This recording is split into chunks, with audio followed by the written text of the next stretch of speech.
بسم اللہ الرحمن الرحیم۔ عزیز طلبہ، بحث التوابع کا سبق نمبر 18 ہم شروع کر رہے ہیں۔ توابع میں سے دوسری قسم العطف کی تعریف سبق نمبر 17 میں ہم نے پڑھی تھی۔ عطف کی تعریف سے متعلق بہت ساری باتیں ہوئی۔ عطف کی تعریف ہم نے کی کہ العطف تابع مقصود بالنسبت مع متبوعہ۔ اب مصنف علیہ الرحمہ اس تعریف کی قیود اور فوائد کو ذکر فرما رہے ہیں۔ تو آج کی اس سبق میں ہم اس تعریف کے جامعیت اور معنیت پر بات کریں گے اور اس کی قیودات کے چند فوائد انشاءاللہ مصنف علیہ الرحمہ ان کو ذکر کریں گے۔ عزیز طلبہ، سب سے پہلے ہم عبارت پڑھتے ہیں، اس کے بعد سبق کا خلاصہ اور آخر میں عبارت کا ترجمہ اور بقدر ضرورت تشریح ہم کریں گے۔ عبارت پر توجہ فرمائیے۔ فقوله مقصود بالنسبة احتراز عن غير البدل من التوابع لأنها غير مقصودة بل المقصود متبوعاتها، وقوله مع متبوعه احتراز عن البدل لأنه المقصود دون متبوعه، قيل يخرج بقول مع متبوعه المعطوف بلا وبل ولكن وأم وأما وأو، لأن المقصود بالنسبة معها أحد الأمرين من التابع والمتبوع لا كلاهما، وأجيب بأن المراد بكون المتبوع مقصودا من نسبة ألا يذكر لتوطئة ذكر التابع لأنها غير مقصودة، بكون التابع مقصودا من نسبة ألا يكون كالفرع للمتبوع من غير استقلال به، ولا شك أن المعطوف والمعطوف عليه بتلك الحروف الستة مقصودان بالنسبة معا بهذا المعنى، ولما تم الحد بما ذكره جمعا ومنعا أردفه لزيادة التوضيح بقوله يتوسط بينه أي بين ذلك التابع وبين متبوعه أحد الحروف العشرة، وسيأتي تفصيلها في القسم الحروف إن شاء الله تعالى مثل قام زيد وعمر۔ مصنف علیہ الرحمہ نے عطف کی تعریف فرمائی تھی۔ العطف تابع مقصود بالنسبت مع متبوعہ، کہ عطف ایسا تابع ہے جو اپنے متبوع کے ساتھ نسبت میں مقصود ہوں، اپنے متبوع کے ساتھ نسبت میں جس کا قصد کیا گیا ہو۔ اب مصنف علیہ الرحمہ نے یوں قید جو لگائی ہے بالنسبت، اس کا فائدہ ذکر فرما رہے ہیں۔ فقوله مقصود بالنسبت احتراز عن غیر البدل۔ مصنف علیہ الرحمہ کا تعریف میں بالنسبہ کی قید لگانا، مقصود بالنسبہ کی قید لگانے سے بدل کے علاوہ جتنے بھی توابع ہے، صفت ہے، تاکید ہے، یہ سارے نکل جاتے ہیں۔ وجہ یہ ہے کہ یہ جو توابع ہوتے ہیں وہاں مقصود متبوع ہوتا ہے، نسبت سے تابع نہیں ہوتا، تو اس لیے مصنف علیہ الرحمہ فرمائیں گے کہ مقصود بالنسبہ احتراز عن غیر البدل، کہ مقصود بالنسبہ کی جو قید ہے تعریف میں، اس سے بدل کے علاوہ باقی تمام توابع سے احتراز مقصود ہیں۔ بدل جو ہے وہ مع متبوعی کے قید سے نکل جاتا ہے، اس لیے کہ بدل اگرچہ ایسا تابع ہے جو نسبت سے مقصود ہے، لیکن اس کی مقصودیت صرف اس کی ذات کے حد تک محدود ہوتی ہے، متبوع مقصود نہیں ہوا کرتا، یعنی صرف مقصود بدل ہوتا ہے، مبدل منہ متبوع نہیں ہوتا، جبکہ عطف میں جیسا تابع مقصود بالنسبہ ہوتا ہے اسی طرح متبوع بھی مقصود بالنسبہ ہوتا ہے۔ اسی کو ذکر فرما رہے ہیں۔ فقول مقصود بالنسبہ،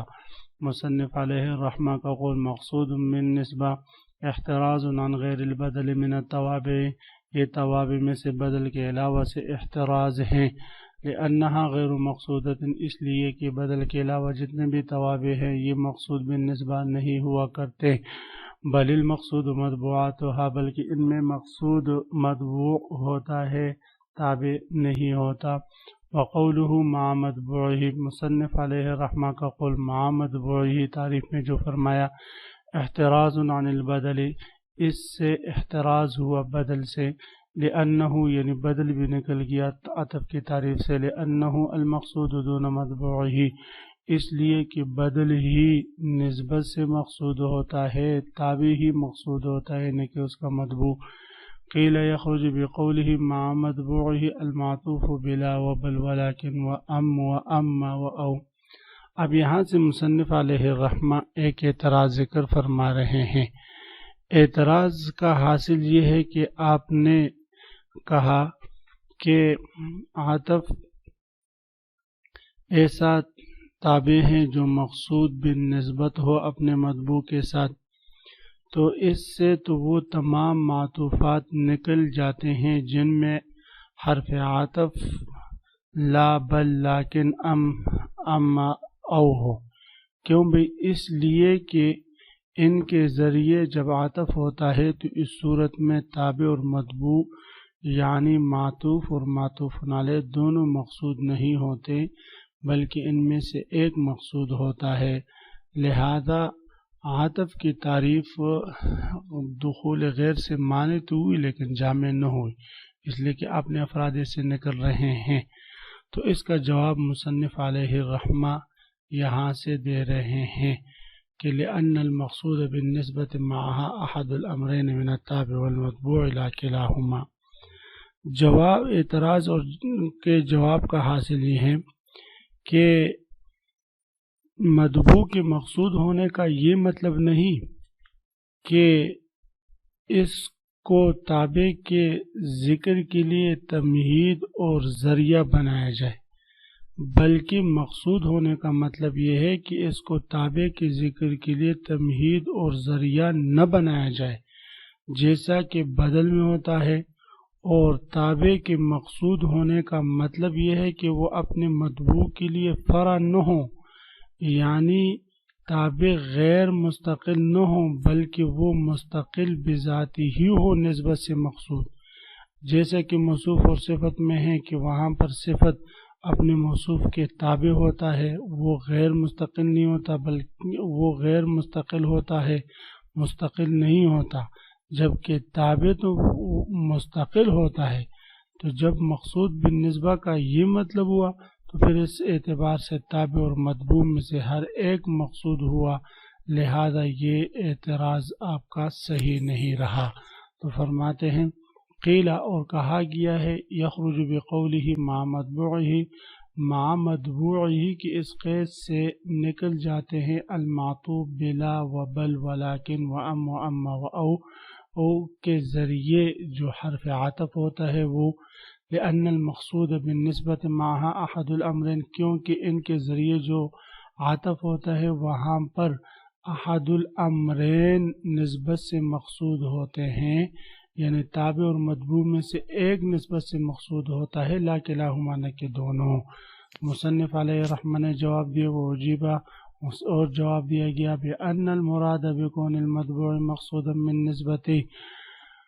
مراد مطبوع کا مقصود بالنسبہ ہونے سے یہ ہے کہ اللہ یذکر لتوطئۃ ذکر تابعی، کہ اس مطبوع کو تابع کے ذکر کے لیے بطور تمہید، بطور ذریعہ اور توطئہ کے ذکر نہ کیا جائے۔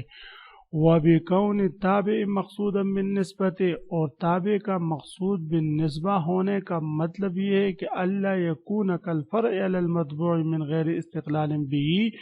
کہ یہ تابع مطبوع کے لیے غیر مستقل نہ ہو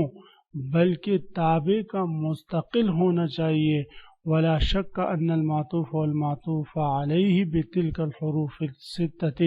اور اس بات میں تو کوئی شک نہیں کہ ان 6 حروف کے ذریعے جو معطوف علیہ ہوتے ہیں مقصودان بالنسبت معاً بہذا المعنی، اس معنی میں تو وہ مقصود بالنسبہ ہوا کرتے ہیں، یعنی اس معنی میں تو وہ مقصود بالنسبہ ہے کہ ہر ایک مستقل بذات ہی ہے، ایک دوسرے کے لیے تمہید ذریعہ یا ایک دوسرے کے تابع نہیں ہوتا۔ جب یہی بات ہے تو پھر مصنف علیہ الرحمہ کا یہ قول مع مطبوعی کے قید سے یہ جو معطوف علیہ ہے یہ نہیں نکلیں گے، اور مصنف علیہ الرحمہ کی تعریف جامع اور مانع رہے گی۔ اب مصنف علیہ الرحمہ ولما تم الحد بما ذکرہ سے مصنف علیہ الرحمہ فرماتے ہیں کہ جب اے طالب، جب آپ کو تسلی ہو گئی، تشفی ہو گئی کہ تابع کی تعریف جامع اور مانع ہو چکی، اب مصنف علیہ الرحمہ فرماتے ہیں کہ اس کے بعد اس تعریف کی مزید وضاحت کے لیے یہ بات میں عرض کرتا ہوں کہ اس عاطف اور معطوف کے درمیان حروف عاطفہ میں سے ایک کو ذکر کیا جائے گا، اور حروف عاطفہ کل جو ہے وہ 10 ہیں، جس کی تفصیل انشاءاللہ حروف کی بحث میں آئے گی۔ فرماتے ولما تم الحد بما ذکرہ، جب مصنف علیہ الرحمہ نے جو تعریف ذکر کی ہے، جو الفاظ تعریف کی ذکر کی ہے، اس سے تعریف تام ہو چکی جمعاً و منعاً باعتبار جامع اور مانع ہونے کے، اردفعہ تو مصنف علیہ الرحمہ اس کے بعد لاتے ہیں لزیادت توضیح، اس تعریف کی مزید توضیح کے لیے، بقولہ یتوسط بینہ وبین مطبوعی احد الحروف العشرتی، کے درمیان میں لایا جائے گا، یعنی تابع اور اس کی مطبوع کے درمیان لایا جائے گا 10 حروفوں میں سے کوئی ایک حرف، وسیاتی تفصیلها فی القسم الحروف انشاءاللہ تعالی، اور جس کی تفصیل حروف کی بحث میں انشاءاللہ تعالی آ جائے گی، مثل قام زید وعمر، اس کی مثال جیسے قام زید وعمر ہے تو قام فعل، زید معطوف علیہ و حرف عطف، عمر معطوف علیہ، معطوف مل کر یہ قامہ کے لیے فاعل ہے، قامہ کی نسبت جیسے زید کی طرف ہے اسے عمر کی طرف ہے، دونوں مقصود بالنسبہ ہے، یعنی زید عمر جو تابع ہے یہ نسبت کے مقصود ہونے میں اپنے مطبوع کے ساتھ برابر ہے۔ تو عزیز طلبہ، اسی کے ساتھ آج کے سبق کا اختتام ہوا۔ آخر میں سبق سے متعلق میں آپ حضرات کی خدمت میں یہ ایک سوال پیش کرتا ہوں کہ آپ حضرات عاطف بالحرف کی تعریف یاد کر کے آئیں، اور یہ اس سوال کا جواب بھی لے کر آئیں کہ عاطف کی کتنے قسمیں ہیں اور ان کے کیا کیا نام ہیں۔